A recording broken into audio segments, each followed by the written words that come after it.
Well, hello, everybody. This is Louise Eddington, the Cosmic Owl of Cosmic Owl Astrology, and Mercury is heading into the sign of Taurus. Mercury will be in Taurus from April the 3rd until June the 11th, a whole 69 days. And yes, because Mercury normally whips through signs, that means that Mercury is going retrograde. We have all the Mercury retrogrades this year in the signs of in Earth signs, and this is in the sign of Taurus. And I'm going to ask you to embrace and celebrate it. And you're like going, what? Mercury retrograde? There's all the moans on the internet about Mercury retrograde. Well, I'll tell you why I can't wait, and I am embracing it. I think this is a much needed retrograde, and retrogrades are a natural part of the cosmic cycles from our perspective. Of course, Mercury doesn't actually move backwards. It's just from our perspective. Mercury appears to loop backwards and then go forwards again. So it's not actually moving backwards, but it does slow down from our perspective. So first of all, before I dive into looking at the Mercury retrograde in Taurus and why you should embrace it and not do the normal fear and trepidation that Mercury retrograde seems to get these days, I pulled a card for you, and I pulled the card, the Chariot. And this is the number 7 card, and we're in a 7 year, and this seems very appropriate. So I'm just going to kind of hold him up for a minute, because this is the Thoth or Thoth Tarot, and I want to read you from Angeles Arian's book on the Thoth Tarot. And I first want to read this quote from Emerson. Motion or change and identity or rest are the first and second secrets of nature. Motion and rest, the whole code of her laws may be written on the thumbnail. And the Chariot represents the universal principle of change and causation. Taoist philosophy states that change is successful when both the great rooted tree by the flowing river are combined within a natural setting. In other words, the tree is rooted and the river is flowing. This Oriental nature metaphor is a reminder that during times of change, it's necessary to incorporate in equal proportion the qualities of quietude, which is the great rooted tree, with activity, the flowing river. The Chariot depicts a figure in contemplation or quietude, sitting within a chariot readied for activity. Now, I'm not going to read the whole chapter, but I do want to... Whoa, I've gone fuzzy. Bear with me. It'll catch up in a second. The camera has to refocus again. And it's not doing it. There we go. I'm nice and clear again. So I remember when I think it was January the 12th, when Mars stationed retrograde, everybody was so excited that we had like lots of days. I can't remember exactly how many. I think it was 80 something days of all planets direct. I have to say those series went retrograde. Well, it was, yes, sure, it's great. I don't know why everybody gets so excited though, because what that meant through specifically or more particularly through the month of March was that there were so many planets changing signs and there was chaos. And we had Mars like moving through that sign of Gemini as well, still out of bounds, with squares to Neptune and everything direct, pushing forward. It's like the river was flowing fast, fast, fast, and there was no rest. Okay, and now it's time for rest. And earth signs, particularly Taurus, are about getting grounded and restful, all right? I always think of the sign of Taurus as like the trunk of the tree or the rooted tree. Taurus is very grounded, very solid, very stable sign, okay? And so I am looking forward to Mercury slowing down in Taurus so that we can all slow down. It doesn't mean coming to a stop. The rest doesn't mean not doing anything, in my opinion. It just means slowing down the chaos a little bit. And Mercury rules the mind and the messages and the communication. And in Taurus, our minds are going to settle down and we're going to be able to get into embodying our thoughts while Mercury's in the sign of Taurus.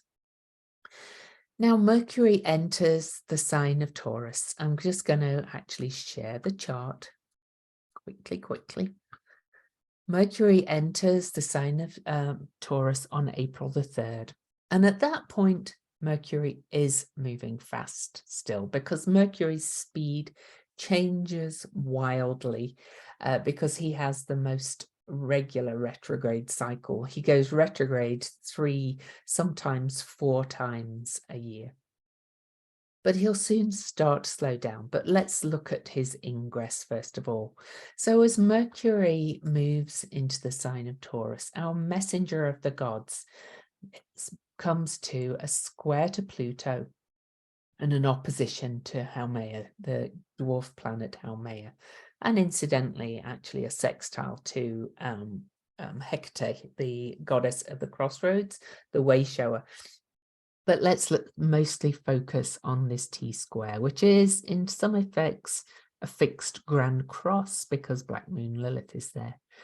Now, Mercury is instantly activating this Pluto-Haumea square that is approaching its first exact. I think that's coming up on about April the 8th. And so this is almost exact. And we are going to have 11 Pluto-Haumea squares over the next few years. I'm going to do a separate video on that.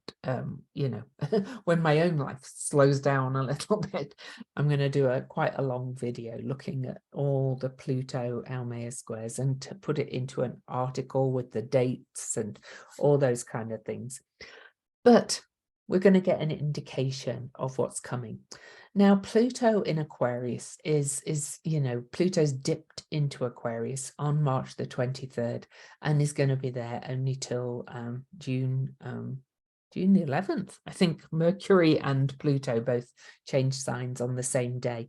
Pluto will retrograde back into Capricorn and Mercury will move into the sign of Gemini on June the 11th. So this is kind of setting the scene for this period of Mercury in the sign of Taurus, a fixed, stable sign, okay? And Mercury is going to help us to really solidify our thoughts and ideas around what change is coming. I don't know about you, but I'm recording this on March the 28th. Pluto has only been in Aquarius for 5 days as I record this, and it's already kind of like, am I losing my mind or is everything finally coming together? As I quoted Michael Luton as saying, Pluto in Aquarius is going to be a very interesting thing, because if you think of the sign of Aquarius and we're moving into the age of Aquarius as kind of the quantum waves of the universe connecting energy, source, spirit, whatever. This is how I kind of think of Aquarius. It's kind of all getting shaken up a little bit by Pluto. And anyway, we don't want to just stick on Pluto in Aquarius. I'll keep sending you thoughts on that. But Pluto is giving us a taste of what Pluto in Aquarius is bringing.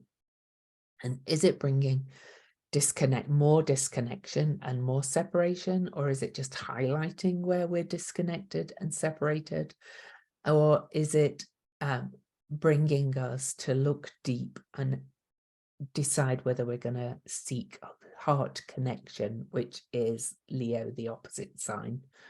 And then we have Haumea. who's kind of Pluto-like, but without the destructive kind of element. And she's in the most fecund, fertile sign of Scorpio.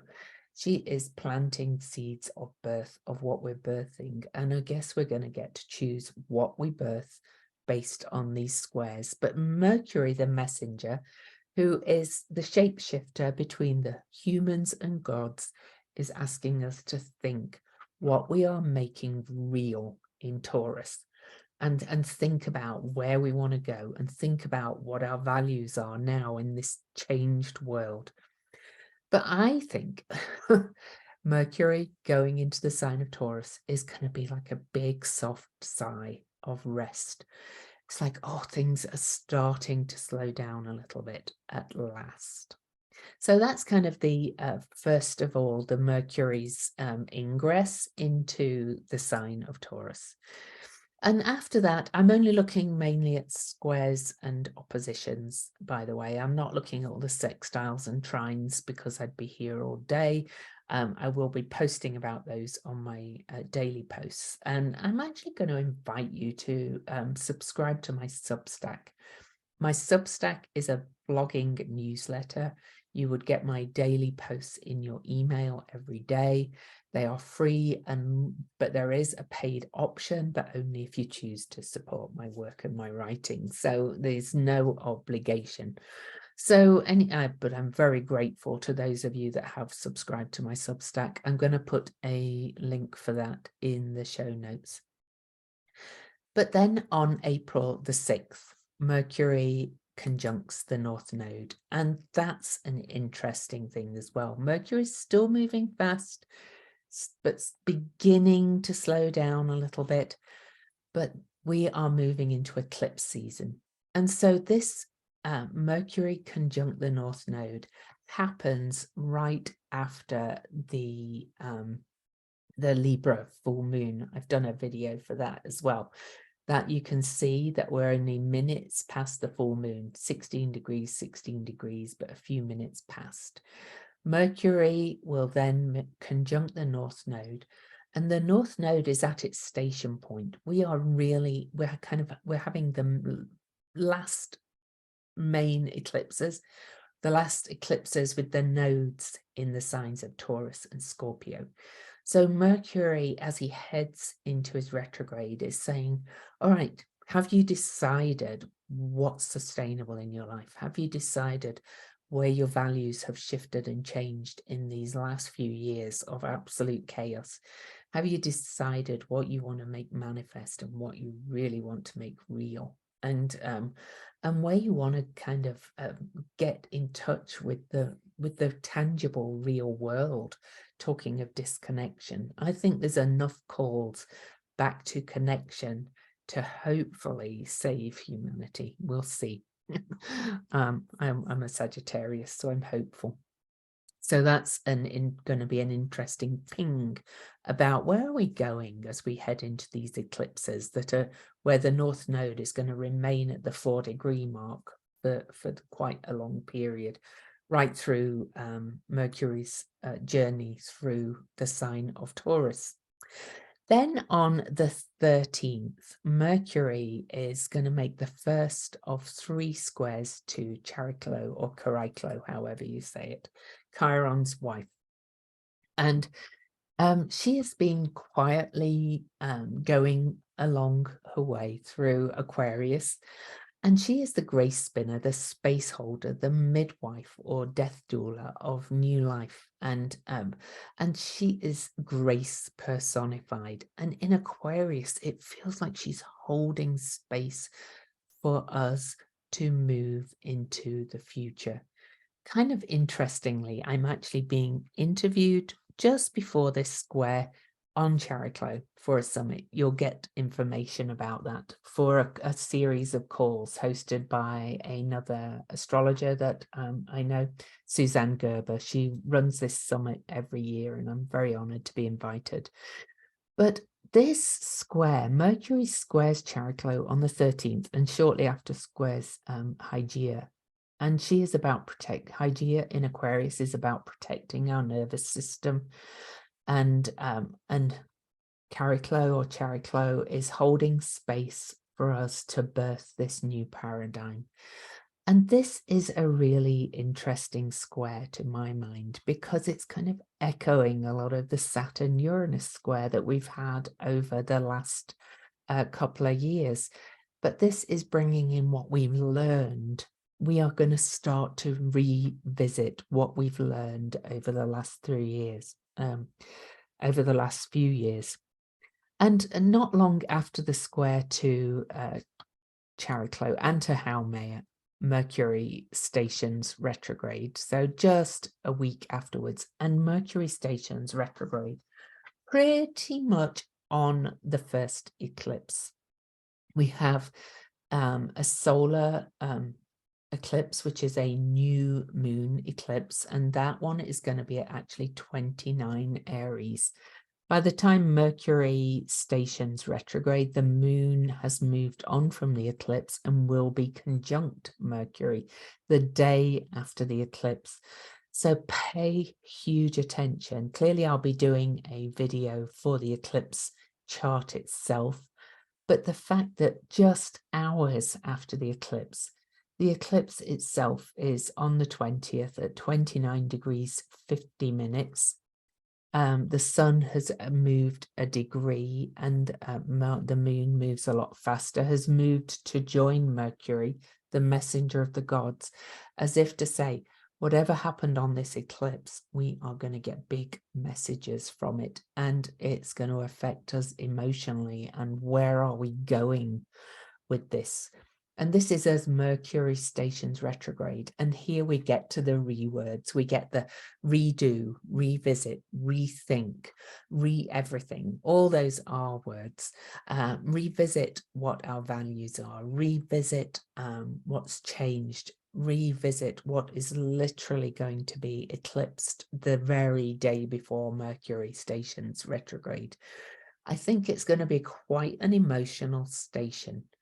Now, the good news is that Taurus is, as I said, a very grounded sign, where it's more about the physical world, nature, the body, everything that we can see, hear, touch, everything with our senses. It's a very sensual sign, Taurus.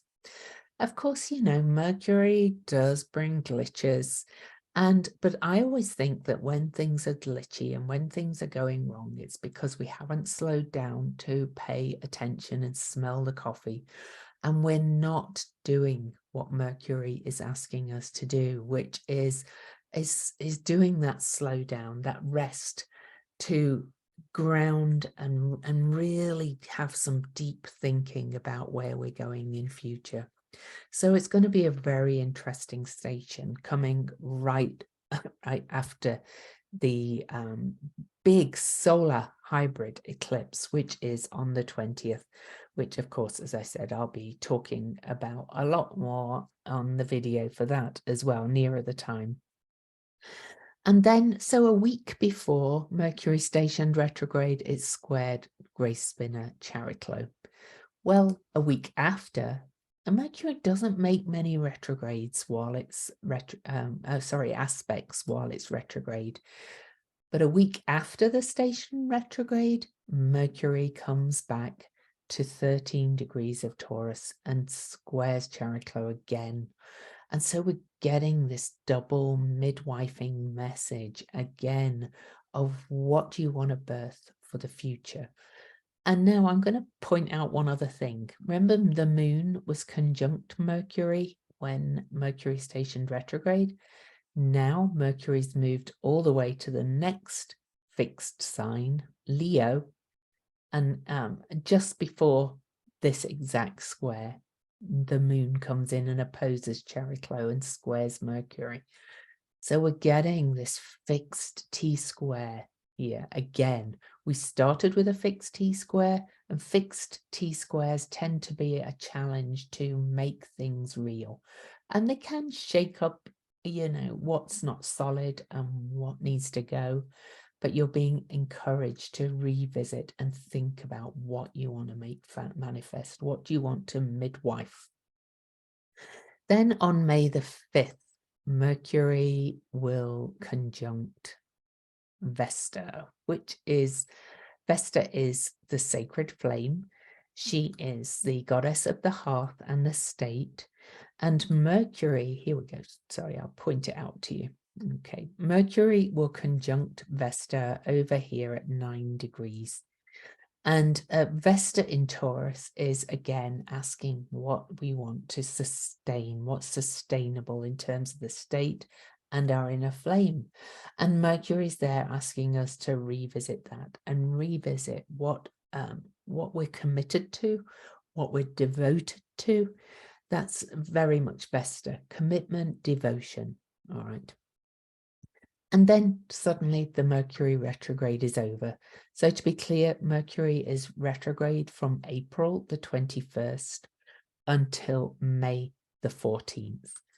So the usual, about 3 weeks. So Mercury will station direct on May the 14th. Having made not very many aspects during the retrograde, only a square to Chariklo and a conjunction with Vesta, and probably some sextiles. But as I said, I'm only doing the squares and oppositions because they have the most oomph for change.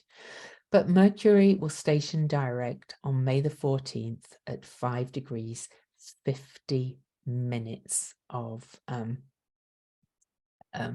Taurus. Now that's a 5-day in a 5-month at 5 degrees and 50 minutes. So another 5, and 5 is a number of change. So after all this revisiting and revisiting, we are going to be changing. We are going to change what we've reflected on and reviewed during this retrograde. We as personally and we as a collective. Now for me, this station direct is right on my, I see, right opposing my midheaven. So, you know, I think there's going to be some changes coming there for me, but that's just think about where 5 degrees or almost 6 degrees for you of Taurus is in your chart and what it aspects. So, but Mercury is going to be moving slow for a while. And over the next few days, Mercury will come up and first will square Pallas Athena. So here's Mercury moved to 6 degrees and will square Pallas Athena in the sign of Leo on the 17th. And we're going to start to think about strategies. We're going to think about what we are creating and how we can make a plan. Pallas Athena is the creative intelligence asteroid. But do you want to know something really interesting here? This square to Pallas Athena is at 6 degrees of Leo, which is the discovery degree of Chariklo. And Chariklo has just had her Chariklo opposition. And it's my belief that she is she was discovered in 1997, February the 15th. Please come. There's a video also of me interviewing Melanie Reinhardt. I've talked about her other times. There's a video of me interviewing my friend Shelley Entine. Chariklo is the most fascinating creature. And I think she's here to help us birth the new paradigm. Well, here we have Mercury just turned direct, square to Pallas Athena, square to the discovery degree of Chariklo, who made the only major aspects to Mercury during the retrograde. She's important. Okay, so then Mercury, Pallas Athena moves forward, but Mercury's moving really slow and they square off again in 2 days' time. First at 6 degrees, then at 9 degrees. And so we're getting a double whammy of this planning, strategy, thinking creatively. I always think of Pallas Athena as really like the Alice in Wonderland of the asteroids. She can see these patterns and she goes down these rabbit holes and she can see what's down there. And then right after that, we get the third square to Chariklo.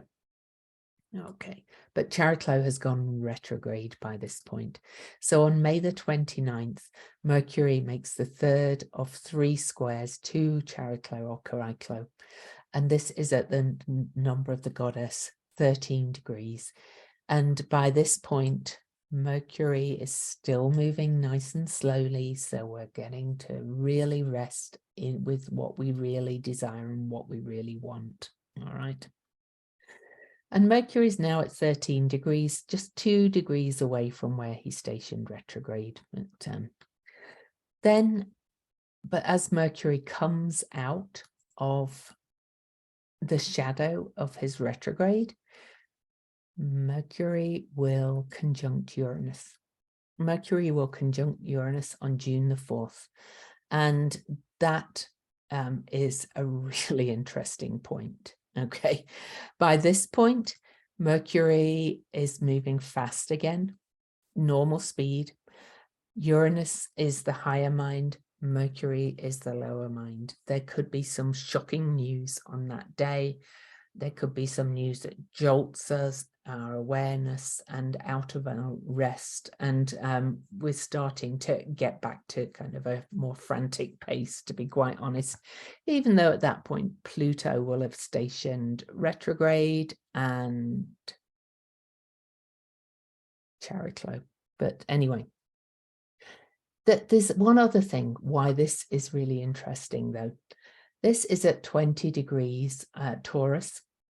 And the Venus star point that we have coming up in the summer at the middle of the Venus retrograde, and Venus rules this sign of Taurus, is going to be over here at 20 degrees Leo. So we're going to get an activation of what's coming up during the Venus retrograde at this point and what we need to look at in that retrograde. So I'll be running my Venus retrograde heroine's journey class. The first call will be on July the 21st. I'll have the marketing materials up soon for people to sign up.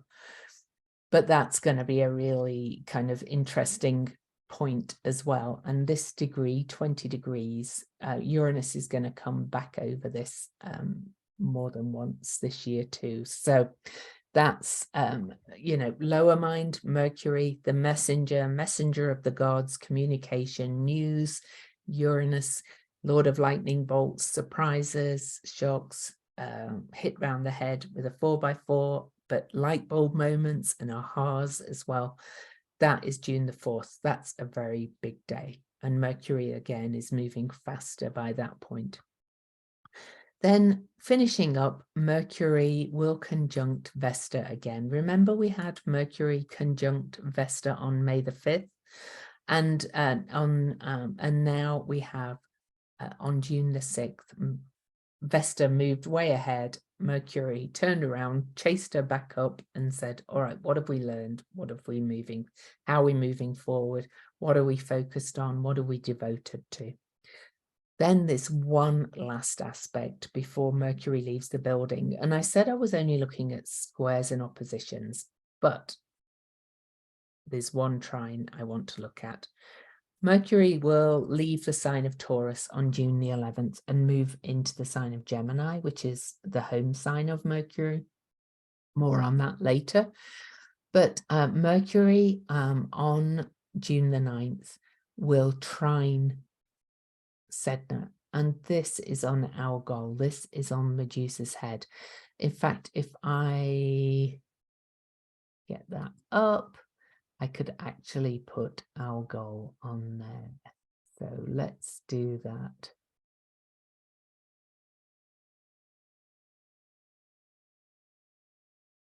Is it on? Yes. There's Algol, 26 degrees, 29, Mercury at 27, trine Ceres.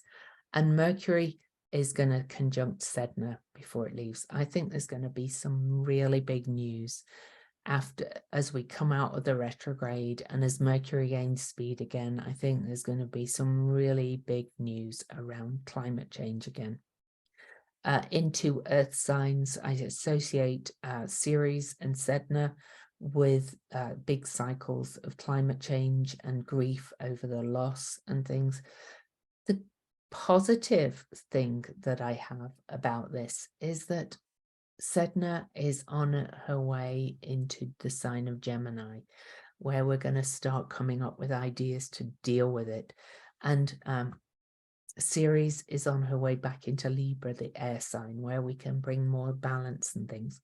But I do think Mercury's retrograde is going to kind of finish with some big news around climate change, either what we can do about it or what we need to do about it. And then Mercury on June the 11th, Mercury will conjunct Sedna and then slip out of the sign of Taurus and into the sign of Gemini. So wherever Taurus is in your chart, look for that. I'm not going to do all signs. I want you to learn to go to astro.com or Astrodienst, as it's called, dienst.com, or astro-seek.com. Both those sites give you the opportunity to create your own birth chart natally. I think everybody who watches these videos needs to at least understand the basics of where the signs are in their charts. And the reason why I'm not doing all signs charts forecast is because using the rising sign, we have to, just by necessity, always use whole signs. Now, I'm not dissing whole signs. I'm not saying they don't work. They don't work for me. I choose to use the quadrant house system, and I prefer to know, and it's been over 30 years of experience has showed me that where the sign actually is in the chart that works for you is where the action is. Okay, so go and create your chart. I'm just going to share the chart again, and then look for where the Taurus symbol is in your chart. Now, if you use a quadrant system like mine, it might straddle 2 houses. Like, for example, if this were a natal chart, the Mercury would enter the sign of Taurus in the 11th house and then spend most of the time in the 12th house. And then use your Googling abilities to find out what areas of life those houses cover if you don't know already. I'd rather you learn to understand a little bit of astrology yourself, the very basics. You don't need to be able to do a full reading, but know your placements, know where things are, know your sun, your moon, your rising. You know, you can do it with the aid of books. I wrote 3. I've got an Amazon list below. Full disclosure, I'm an Amazon associate. If you buy books through my link below, I get like about 5 cents per book. But it's an easy link to them. There's some other recommended books in the link below. And also, while you're there, I've got an Amazon shop with some fun goodies with my Cosmic Owl logo on it. But books, you know, teach yourself a little bit of basic astrology. My 2 books, of the 2, I would recommend The Complete Guide to Astrology, but Modern Astrology is really good as well. And I also recommend some other beginner books. It's really good to know your own basic placements instead of just relying on an astrologer like me to tell you that this is going to happen during this month. Go deeper, understand it, take the message of the retrograde, and then look where it might happen in your house. For me, it's on the cusp of my 4th house, and it's all in my 4th house, which is my home, my inner life, and my ancestors and family. So I know there's going to be some reflection and reviewing on those kind of areas of life. So that's how you do the blending of astrology. And there's my little astrology lesson. So give me a subscribe here on YouTube and give me a thumbs up and leave me a comment. I always love to hear from you. Until next time, see ya.